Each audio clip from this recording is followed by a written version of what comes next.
Mensagens que edificam, ministradas pelo pastor Sidney Ferreira.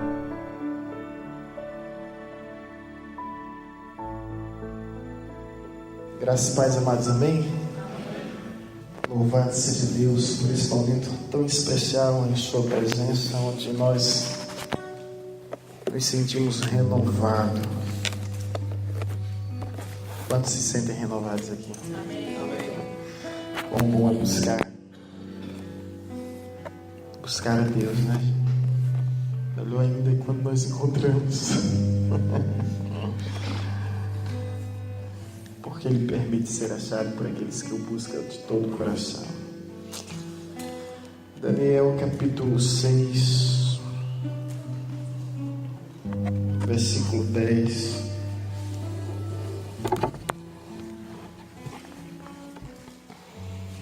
Daniel capítulo 6, versículo 10. Aproveitando que estamos em vigília, em momento de consagração, na verdade esse mês é o mês da consagração, conforme o calendário da igreja, conforme o boletim.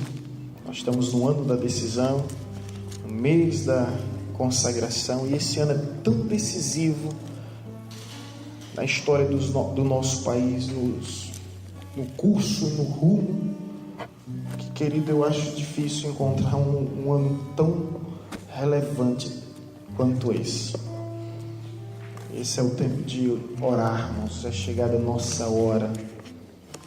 Estou convencido que é chegado o nosso tempo de nos manifestarmos como filhos de Deus. A presente geração aguarda com expectativa a manifestação dos filhos de Deus. É chegada a minha hora, é chegada a sua hora, é chegado o nosso tempo. A hora vem e agora em que os verdadeiros adoradores adorarão o Pai em espírito e em verdade. E a palavra que o Senhor trouxe ao meu coração se encontra em Daniel. Eu gostaria muito de ler todo o capítulo 6, mas para não ser cansativo, nós vamos ler o versículo 10, que diz o seguinte: Daniel, pois quando soube que a escritura estava assinada, entrou em sua casa e em cima no seu quarto, onde havia janelas abertas do lado de Jerusalém, 3 vezes por dia se punha de joelhos e orava, e dava graças diante do seu Deus, como costumava fazer. Louvado seja Deus. Creio que os irmãos conhecem bem essa passagem, essa narrativa, o texto, o contexto. Trata-se justamente do período onde o rei Dario, ele estabelece um interdito, que é justamente um decreto, que o homem que nesse período, no período de um mês, buscasse outro Deus, que não fosse o próprio rei, o rei da Babilônia, com a influência sobre os medos e os persas, esse homem seria lançado na cova dos leões. E o interessante, se você tiver a curiosidade, depois de refletir de uma forma melhor e mais profunda, você vai perceber que os sátrapas foram homens que se sentiram incomodados com o sucesso de Daniel. Interessante isso, né, gente? A luz incomoda as trevas, não tenha dúvida disso. E eles se sentiram tão incomodados que eles procuraram defeitos, falhas, algum desvio em Daniel. E por incrível que pareça, eles não encontraram nada. No versículo 3 diz que Daniel se distinguiu de todos os presidentes e sátrapas, porque nele havia um espírito excelente. E o rei pensava em estabelecê-lo sobre todo o reino. Olha que coisa interessante. O rei pretendia colocar Daniel como o responsável, como o maioral sobre todos. Então os sátrapas começam a se reunir e procurar falhas, defeitos. E aí no versículo 4, o finalzinho vai dizer: porém não acharam culpa alguma, porque ele era fiel, e não achava nele nenhum erro, nem culpa. Por quê? Porque ele era fiel. Encontraram falha. Ao não encontrar falha diante da frustração e da decepção, eles procuram agora na lei do Deus de Daniel algo que pudesse o comprometer. Interessante, né, gente, isso? Eles viram que nas leis humanas não encontraram algo que pudesse comprometer a Daniel, e agora ele vai nas leis do Deus de Daniel para encontrar algo que pudesse comprometer, algo que pudesse incriminar, e eles descobrem: vamos pegar ele na sua própria virtude, na sua própria integridade, vamos fazer da força dele a sua fraqueza. Ele não pode adorar outro Deus. Então fazem um decreto, pedem para que o rei estabeleça um interduto, e a palavra do rei não volta atrás, né? Isso é uma cultura bem antiga, e assim ocorre, e assim acontece. E durante 30 dias ninguém pode buscar outro Deus. Diante de 30 dias ninguém pode fazer seu culto, ninguém pode expressar a sua fé, a não ser ao rei Dario. E descobre que Daniel estava, como de costume, buscando a Deus, orando a Deus. Nada mudou na sua vida, nada alterou. E por isso ele foi lançado na cova dos leões. Só que o rei Dario não queria que Daniel fosse lançado na cova dos leões. O rei Dario muito se compadeceu, e por incrível que pareça, o texto vai nos mostrar que o ímpio jejuou, né, para que o mal não pudesse prevalecer.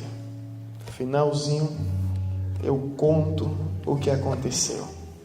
Mas o que interessa aqui é esse versículo 10, onde diz, mais uma vez, permita-me ler: Daniel, pois, quando soube que a escritura estava assinada, entrou em sua casa e em cima no seu quarto, onde havia janelas abertas do lado de Jerusalém, 3 vezes por dia se punha de joelhos e orava e dava graças diante do seu Deus, como costumava fazer. A pergunta retórica, aquela que você reflete, mas você não responde, a se fazer agora é justamente: por que Daniel foi lançado na cova dos leões? Por que Daniel foi lançado na cova dos leões? Bom, uma mente cartesiana, pragmática, meticulosa vai logo dizer o seguinte: porque ele orava. A resposta prática é essa, né? Porque ele orava. Mas não é porque ele orava simplesmente. Daniel é jogado na cova dos leões por outro motivo. Não é porque ele orava. Porque orar, a gente pode orar em pensamentos, a gente pode orar através dos nossos sentimentos, a gente pode orar em silêncio. Quantos aqui talvez tenham tido a experiência que eu tive no início da minha fé? Para não constranger e não ser constrangido, eu entrava no banheiro, e lá no banheiro mesmo eu dobrava os meus joelhos, no banheiro da empresa, eu dobrava os meus joelhos e orava a Deus, né? Então você poderia se isolar, você poderia ficar escondido em mente, em coração, em sentimento, em pensamento, e orar. Então não foi a oração que levou Daniel à cova dos leões. O que levou Daniel à cova dos leões, o texto diz, no versículo 10, como costumava fazer. O que levou Daniel à cova dos leões é que ele não abriu mão dos seus costumes. É que ele não abriu mão daquilo que era uma prática comum em sua vida. Não era simplesmente orar, mas era orar em consentimento com a direção da palavra.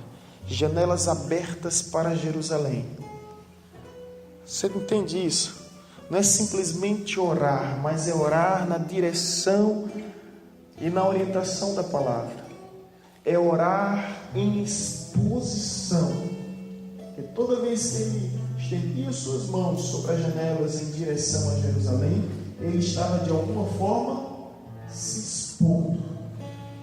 Mas não havia decreto, não havia interduto real que o pudesse fazer abrir mão daquilo que era um costume na sua vida, que era uma disciplina na sua vida, que era um hábito na sua vida. É como se Daniel dissesse: se tiver que morrer, morrerei. Se tiver que ir para a cova dos leões, eu irei. Mas não vou abrir mão dos costumes. Interessante isso, né, irmãos? Porque ele poderia continuar orando, mas ele vai além, ele se expôs, ele continuou se expondo por causa da oração. E conforme o texto diz, 3 vezes por dia se punha de joelhos. Nos fala aqui sobre até a posição em que ele orava, dava graças diante do Senhor em direção a Jerusalém, porque a Bíblia orienta que a oração ela tinha que ser em direção a Jerusalém, e ali ele profetizava sobre o seu povo, profetizava sobre a sua terra, profetizava sobre as promessas e a história que Deus tinha em relação àquela nação. Gente, diante dessa realidade, a pergunta a se fazer agora: quais são os seus costumes diante de Deus? Às vezes a gente abre mão dos nossos costumes, que são princípios, que são compromissos, que são propósito, por questões tão banais. Às vezes um namoro faz com que a gente perca a mão do nosso costume, abra a mão do nosso costume. Às vezes uma proposta de emprego, e até indecente, é o suficiente para fazer com que a gente abra a mão do nosso costume. Às vezes um problema, às vezes uma dificuldade, qualquer coisa se torna o argumento suficiente para que a gente venha abrir mão do nosso costume. Que nós vamos refletir sobre Daniel, essa postura, essa posição como homem de Deus, de permanecer fiel ao Senhor, independente das circunstâncias, independente das situações favoráveis ou não. Ele continuou firme no seu propósito, ele não abriu mão. A Bíblia nos diz como costumava fazer. Nós estamos vivendo o fim dos tempos, e isso não é dúvida alguma. Vão vir leis aí que estão tramitando no obscuro, nas trevas, que vão de encontro com os nossos princípios, que vão de encontro com nossos propósitos. Leis que vão impedir culto, leis que vão proibir a nossa liberdade. E qual será a posição da igreja diante dessa situação? Será que vai abrir mão do costume que tem por causa da ameaça dos homens, ou vai continuar em sua integridade diante de Deus? Eu gostaria de falar hoje, nessa vigília tão abençoada, sobre a vida de oração de Daniel. Esse é o nosso tema, a vida de oração de Daniel. E é uma vida que nos deixa assim impactados, impressionados. Ela nos influencia até hoje, porque Daniel, ele orava 1, 2, 3 vezes ao dia. Imagino eu, manhã, tarde e noite.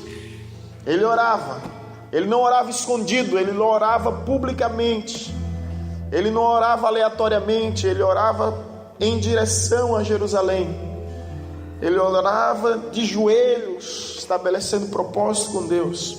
Essa vida de oração de Daniel é justamente a razão pela qual ele permaneceu em pé. Nós temos dito muito isso, né? Pais de joelhos, filhos de pé. Cônjuges de joelhos, casamento de pé. Liderança de joelhos, igreja de pé. Enquanto Daniel estava de joelho, Deus o sustentava em pé, em plena Babilônia. Hoje nós estamos em uma grande e terrível Babilônia. Só há uma forma de permanecer em pé: é estando de joelho. E meu irmão, vida cristã não tem mistério, não tem enigma a ser desvendado, não tem mistério a ser decifrado, é vida de oração. Algo comum em todo grande avivamento, oração. Algo comum na vida de todos os grandes homens de Deus, cujas histórias estão registradas na Bíblia e outros não, é a oração. A oração é o alimento. A oração é aquilo que nos sustenta. É impossível ter comunhão com Deus sem uma vida de oração. A vida de oração nos afasta do pecado, ou o pecado nos afasta de uma vida de oração. Nós temos que escolher a quem vamos alimentar, se o nosso espírito através da oração ou os nossos desejos, ou a nossa carne através dos nossos desejos. Portanto, a oração ela é essencial, a oração ela é fundamental, a oração ela é imprescindível. Costumo dizer que nós vamos aqui falar o homem em sua tricotomia, corpo, alma e espírito. A gente tem cuidado do corpo e isso é bom. A gente está fazendo exercício, ou deveria fazer, mas a gente se alimenta, e se a gente não se alimentar, a gente fica vulnerável, suscetível a ficar desidratado, desnutrido, e aí completamente vulnerável, passível e sujeito a qualquer tipo de doença, né? Ficamos frágeis. Você sabe que se você passar um dia, tem gente que vira bicho se passar um dia sem se alimentar direito, né? Depois, passar 2 dias, vira cadáver, carne dada aos vermes. A questão é, você está aqui hoje porque você se alimentou. Da mesma forma, o nosso espírito, a nossa alma, ela precisa ser alimentada, ela precisa ser assistida. E qual é o alimento da alma? Qual é o alimento do espírito, se não oração? O que é um louvor, se não uma oração? O que é a leitura da palavra, se não uma meditação em oração? Então nós precisamos de oração, e aquele que não tem uma vida de oração, ele vai se perder na Babilônia. O segredo de Daniel não é outro a não ser sua vida de oração. Daniel não se curvou perante a Babilônia, mas fez com que toda a Babilônia se curvasse perante o seu Deus. Por quê? Por causa da sua vida de oração. Agora, a vida de oração de Daniel, 2 lições somente. 2 lições somente sobre a vida de oração de Daniel. É uma vida contínua de oração. É uma vida contínua, ou seja, ele não ora por um momento, ele não ora por um propósito em si, ele não ora por uma estação, ele ora para a vida. Isso aqui, gente, faz toda a diferença. Pode parecer simples, mas faz toda a diferença, porque nós costumamos orar para receber uma bênção. Depois que recebemos a bênção, não temos mais continuidade na oração, não é? Quantas pessoas não oraram simplesmente para ter a porta do emprego, e aquela porta do emprego, ao invés de ser a porta da bênção, se tornou a porta da maldição? Costumamos dizer, Deus prefere frustrar os seus sonhos do que perder a sua vida. Sua vida é mais importante. Por isso que muitas portas não se abrem, porque Deus sabe que Ele perderá a sua vida se essas portas forem abertas. Quando a Bíblia nos fala sobre a importância de uma vida contínua, eu aprendo com Jesus que está no Monte da Transfiguração, tendo uma experiência tremenda. Mas Jesus, quando desce com Pedro, com Tiago e com João, quando Jesus desce, Jesus se depara com os discípulos, os apóstolos, tentando expulsar demônio, e não conseguia expulsar os demônios. E quando Jesus chega naquele lugar, Jesus diz: por que vocês não expulsaram? Nós tentamos e não conseguimos. Preste atenção nesse detalhe, na lição dessa história. Jesus vai e diz: a caixa de demônios que só sai com jejum e oração. Jesus estende a mão e diz: sai, e saiu. Isso mostra o texto. Mas se você atentar bem no texto, você vai perceber o seguinte: que Jesus não jejuou, Jesus não orou, Jesus somente ordenou: saia, e o demônio saiu. Alguns dos discípulos do apóstolo poderiam dizer: ele nos ensina que devemos orar e jejuar, e ele não ora nem jejua, vem lá e ordena e o demônio sai. Qual é a diferença aqui? É que Jesus orava para a vida e não para momentos. Você consegue entender essa diferença? Jesus já estava em oração. Jesus já vivia sobre a oração. E quando você vive em oração, você simplesmente ordena. Você simplesmente ordena. Jesus não precisava fazer uma campanha, porque a sua vida já é uma campanha de oração. Ele não precisava fazer um propósito, porque a sua vida já é um propósito de oração. Isso faz toda a diferença. Não sei se você já percebeu sobre isso. Você poderia perguntar, né? Jesus não ora, Jesus não jejua, Jesus simplesmente ordenou.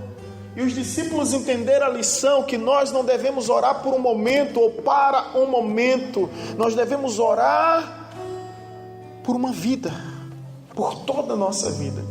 Vocês estão entendendo, gente? Que a oração deve ser contínua. E na vida de Daniel era algo contínuo. O texto nos diz como costumava fazer. Antes do interduto do rei, ele fazia. Após o interduto do rei, ele não deixou de fazer. Antes do decreto do rei, ele fazia. Após o decreto do rei, ele não deixou de fazer. Quando ele chegou na Babilônia como indigente, como um anônimo, ele fazia. Depois que ele se torna uma pessoa influente, uma celebridade, ele não deixou de fazer. Antes da bênção, depois da bênção. Ele tinha uma vida contínua de oração. E é isso que Deus espera de mim, é isso que Deus espera de você, que nós não venhamos orar por um momento, que nós não venhamos orar por um instante, mas que nós venhamos ter uma vida de oração. E oração é um hábito. Você pode desenvolver esse hábito por dever até ele se tornar um prazer. Aprenda isso. Os hábitos, eles começam por dever, depois eles se tornam prazer. Olha só. Fazer caminhada, você começa por dever, né? Depois se torna um prazer e a pessoa fica viciada em caminhada. Alguém aqui é viciado em caminhada? Ah. Mas alguém aqui conhece quem é viciado em caminhada? Até hoje eu procuro entender. Mas é hábito, gente. Hábito. Você quer adquirir o hábito de leitura? Comece pelo dever, depois vai tornar-se um prazer. Tudo, você já percebeu que tudo na vida é uma questão de hábito? Quais são os seus hábitos? Viciado no dormir. Então desenvolva seu hábito por dever, depois ele vai se tornar um prazer. O que eu quero dizer com isso? Ore. Mesmo sem vontade, até sentir vontade de orar. Ore. Às vezes a carne não vai aceitar. A oração é algo espiritual, gente, é sobrenatural. A nossa carne não aceita a oração, não. Sua carne nunca vai dizer: estou com saudade de orar.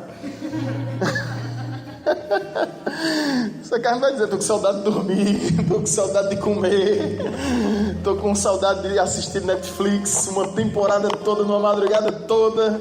Como a gente consegue, não é, gente? Eu estou falando a gente de uma forma genérica que eu não sei nem o que é isso, Netflix. Não assisti nenhuma série e tenho medo de assistir série, tá? Uma série que eu assisti era que passava na televisão, que era o Mentalista. Tenho medo de assistir série, porque eu sei que se eu começar, eu vou até o fim. Mas enfim, desenvolva o hábito.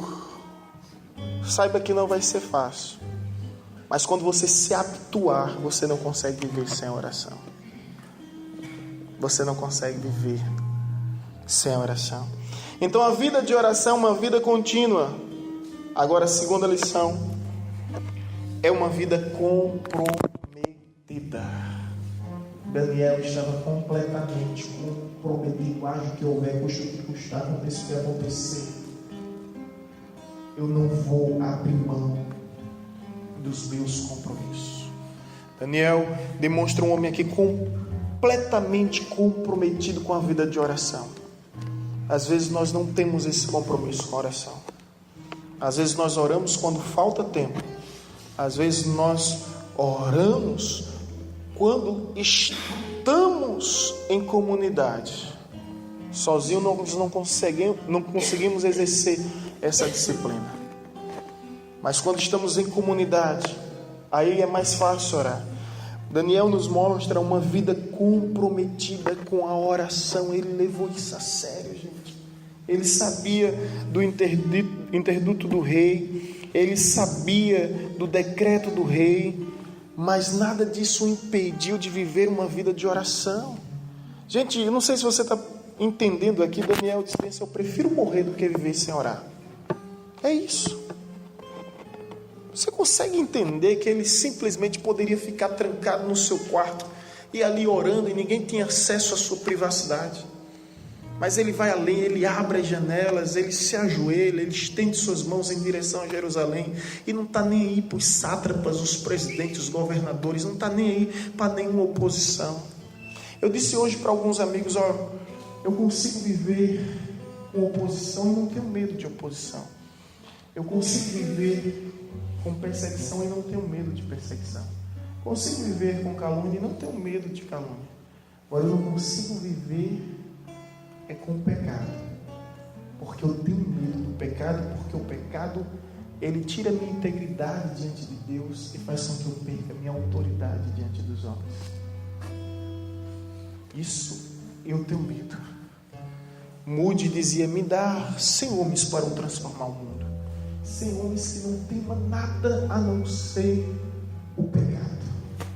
O pecado é a desgraça, é uma agressão ao caráter de Deus, é uma violação que traz catástrofe, como ocorreu num reino perfeito. Nós temos que abominar o pecado, gente. Nós temos que odiar o pecado.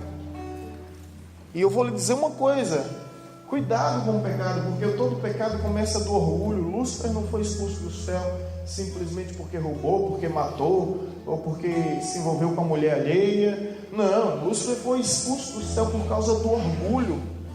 O orgulho é que nos faz cometer o pecado, porque o orgulho gera em nós a sensação de autossuficiência, gera em nós a sensação de sermos completamente independentes. Daniel não. Daniel, através da oração, ele não confiava em sua sabedoria, ele não confiava em sua inteligência, ele confiava em Deus. O que é que eu estou querendo dizer com isso aqui tudo? Um dia, o sumo sacerdote Samuel diz: mais longe de mim esteja pecar contra vós, melhor, pecar contra Deus, deixando de orar por vós. Sabe o que o Samuel ensina? Que a falta de oração é pecado. Sabe por que é pecado? Nossa intercessora Rosália, intercessora Zeni, mulheres guerreiras sabem disso. É o homem que não ora, é o homem que não acredita em Deus. É aquele que diz assim: eu consigo resolver sozinho, eu sou capaz, eu sou suficiente, eu tenho condições, eu sou inteligente. Quando Daniel está comprometido com a oração, ele está comprometido em ser dependente de Deus. Eu quero ser dependente dele. Eu não quero agir por conta própria, eu não quero fazer as coisas da minha maneira e da minha forma. Isso demonstra humildade. Por isso que Deus dá graça aos humildes, mas o soberbo ele abate. Olha, ele dá graça aos humildes, na medida que ele vai dando graça, ele também vai abatendo os soberbos. Então, uma vida comprometida com oração é aquela que, independente de qualquer coisa, não vai abrir mão de orar. E aí eu pergunto a você: o que é que tem te impedido de orar? As preocupações? Os problemas? A ansiedade? O que é que está impedindo de orar? Daniel era uma ameaça. Não era simplesmente uma ameaça, era um decreto, era um interdito real. Mas ele continuou orando como costumava fazer. Fim da história, você sabe. O rei Dario lança Daniel na cova dos leões. Fecha a cova com uma rocha, coloca o seu anel. Aquele anel significa que aquele local está selado e é inviolável. Ninguém pode violar. Quem mexer naquela rocha desacata a autoridade do rei e vai ser punido da mesma forma. Ele é lançado lá. E às vezes você vai ser lançado na cova dos leões, por ser fiel a Deus, por ser íntegro a Deus, por ser correto diante de Deus, esteja preparado para isso. Você vai ser lançado na cova dos leões. Só que acontece um detalhe, meu querido. Você não vai entrar sozinho. Você não vai entrar sozinho. Aí é o que me surpreende. Deus é capaz de ir até nos lugares mais inusitados para manifestar a sua graça, o seu amor por nós. A Bíblia nos diz que Deus enviou os anjos. A Bíblia fala que era a cova dos leões, não era a cova do leão. Então tinha muitos leões lá, né? E Deus enviou uma legião de anjos. E era cada anjo fechando a boca do leão. E os leões naquela noite tiveram que jejuar. E para Daniel, aqueles leões não passaram de gatinhos. De gatinhos peludos grandes, né? De meros gatinhos. E Daniel passeava na cova. Enquanto isso, olha só, o Dario estava jejuando pela primeira vez ao Deus de Israel. Amanhece o dia, a primeira coisa que Dario faz é: Daniel, porventura o seu rei me salvou, Daniel.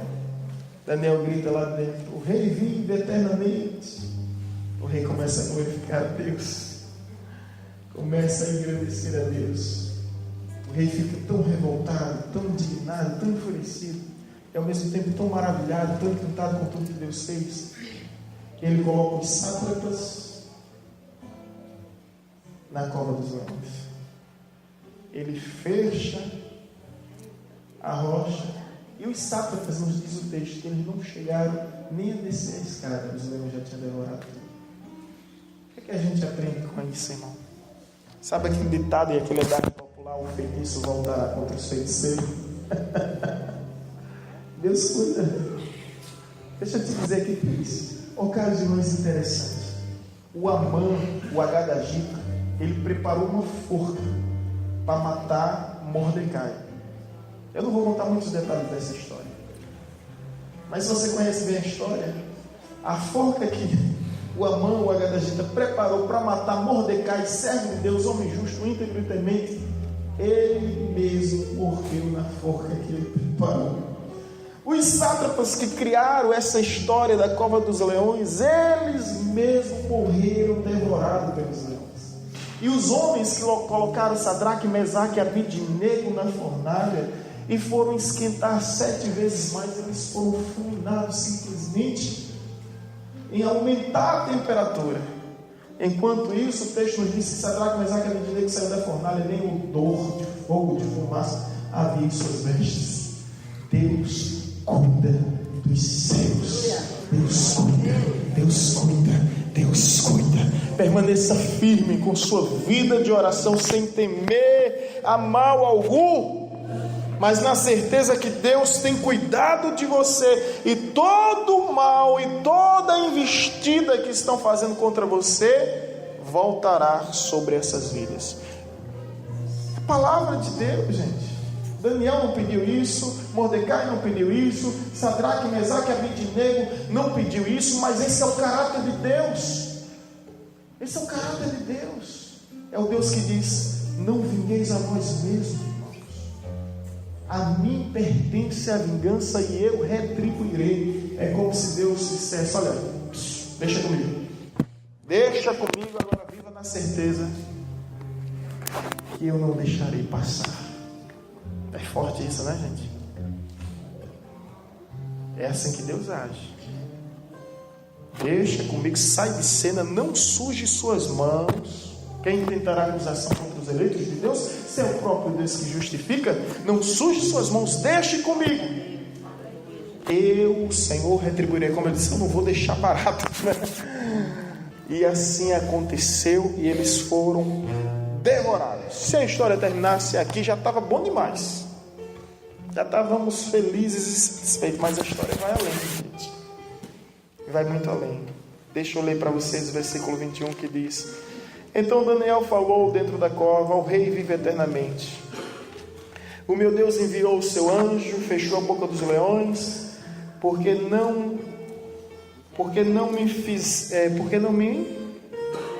para que não me fizessem dano, porque foi achada em mim inocência diante dele. Também contra ti, ó rei, não cometi delito algum.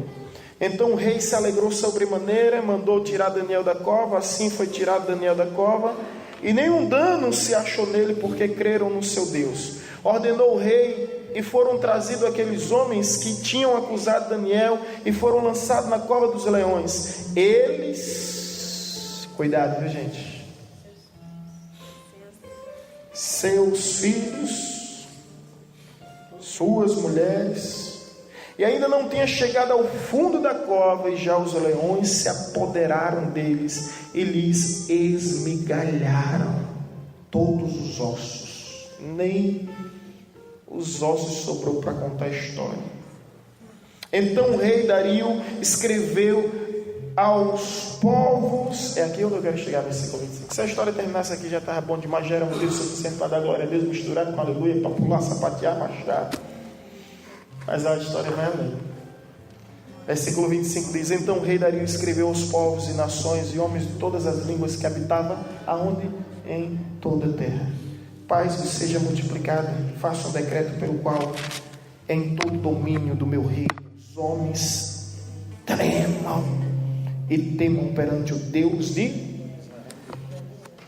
Coisa linda, né? Agora não é mais chamado Deus de Israel, agora é Deus de Daniel, porque Ele é o Deus vivo e que permanece para sempre. O seu reino não será destruído e o seu domínio não terá fim. Ele livra e salva e faz sinais e maravilhas no céu e na terra. Foi Ele quem livrou a Daniel do poder dos leões. Versículo 28. Os homens fizeram de tudo para impedir isso de acontecer. Daniel, pois, prosperou no reinado de Dario e no reinado de Ciro. Compensa. Gente, em suma, as lutas de hoje é o testemunho de amanhã. Aleluia. Glória a Deus. Sofrimento de hoje é a glória do amanhã. Tenha certeza disso. Permaneça firme diante de Deus. Não se curve diante da Babilônia, não se curve diante de Paulo Afonso, mas tenha certeza que um dia, assim como toda a Babilônia se curvou diante do Deus de Daniel, assim Paulo Afonso, Bahia e Brasil vai se curvar diante do nosso Deus. Não se renda, não se prostre, não abre mão dos seus costumes, eu quero dizer isso, dos seus valores, dos seus propósitos, dos seus princípios. Seja fiel, ainda que você seja chamado de arcaico, de obsoleto, de retrógrado, de cafona, de quadrado. Seja fiel ao Senhor, ainda que você seja chamado de louco, de maluco, de fanático. Seja fiel ao Senhor, porque Deus tem um propósito em toda essa história, meu irmão. E o propósito é que através da sua vida o nome de Deus será louvado nos lábios dos ímpios. E os ímpios reconhecerão que o Deus de Daniel, que o Deus de Williams, que o Deus de Marcondes, que o Deus de Neguema, o Deus de Elba é um grande Deus, ou melhor, é o único Deus. Aí nos diz o texto que o Dario no início queria colocar ele como responsável, né? Aí o texto termina dizendo que Daniel prosperou não só no governo de Dario, mas também no governo de Ciro. Ou seja, Dario vai passar, você vai permanecer. É forte isso, né, gente? Ou seja, os reinos serão mudados, os reis serão mudados, os tempos e as estações, mas aquele que é fiel ao Senhor permanecerá firme para sempre. Pode mudar de patrão, pode mudar de prefeito, pode mudar o que for, mas Deus vai te fazer prosperar. O rei te daria. O rei de Ciro. Essa é a vida de oração de Daniel. Por que Daniel foi lançado para a cova? Por causa da oração? Não simplesmente, mas por causa dos seus costumes. Quais são os nossos costumes? É comparecer à vigília na última sexta-feira do mês. Esse é o costume. Não é um costume que você diz, não abra mão dele. Você pode estar em sua casa orando, pode, mas você vem para aqui. Você vem para aqui mesmo quando o marido diz, vai fazer o quê, mulher? Isso é hora, mulher. Olha, eu vou dar uma ordem nessa casa que a partir das 22 horas ninguém sai. E a partir das 0 horas ninguém entra. E às vezes é o filho, você enlouqueceu, você endoidou. Às vezes é o cônjuge que não é cristão, que não entende, que começa a perseguir, que começa a retaliar, que não entende. E vão fazendo seus decretos e vão fazendo seus interditos, para que você não venha, para que você desista dos princípios, para que você desista dos costumes. Agora, queria concluir aqui dizendo algo que eu sempre digo quando eu falo da cova dos leões e da fornalha. Eu não tenho como não dizer isso, gente. É um clichê, já se tornou um jargão, já é mais do que um charrão, mas é verdade. Deus não nos livra das covas. Deus nos livra nas covas. Deus não nos livra das fornalhas. Deus nos livra nas fornalhas. Então, tem cova que você vai ter que entrar. A gente não quer, é desconfortável, mas tem cova que você vai ter que entrar. Deixa eu te dizer uma coisa: quanto maior o teu problema, maior é o teu milagre. Maior é o teu milagre. Se preocupa não, que Deus está escrevendo uma história linda, uma história grande, uma história que vai ser contada além do seu tempo. Nós estamos falando aqui de Daniel, há mais de 4 a 5 mil anos, e a sua vida ainda fala. É forte isso, né? A Bíblia diz que Abel nunca abriu sua boca, mas quando você vai ler em Hebreus, a sua vida ainda fala, por causa da sua integridade, da sua postura, da sua posição diante de Deus. Deus está escrevendo a tua história, e aonde você não puder ir, a sua história irá.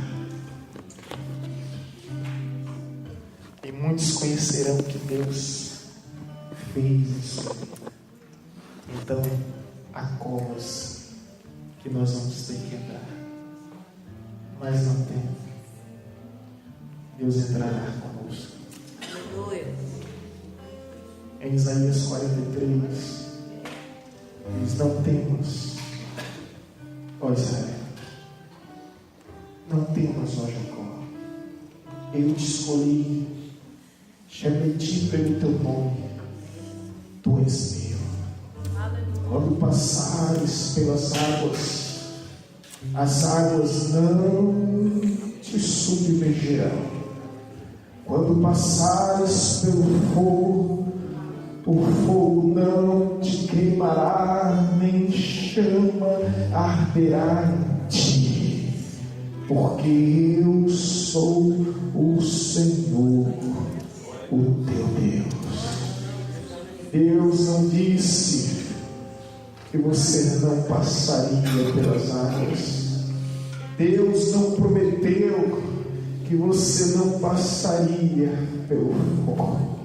Mas Deus sim nos garantiu que nenhum mal nos sucederia. Nenhum mal assolará a tua casa, nenhum mal assolará a tua tenda, nenhum mal te sucederá, 1000 cairão ao teu lado, 10.000 à tua direita, mas não serás atingido. Creia nessa palavra, viva essa palavra e permaneça na sua posição de um verdadeiro adorador, clamando ao Senhor de dia e de noite e de dia, desde o nascente ao poente do sol, e seja em sua presença firme e inabalável. Não abra mão dos seus costumes, não desista dos seus propósitos. Creia em Deus, creia em Deus, creia em Deus. Independente de quem governa nessa terra, Ele governa nos céus dos céus. Ele é supremo, Ele é absoluto, Ele é soberano sobre tudo, soberano sobre todos. Aleluia! Glória ao teu nome, Jesus.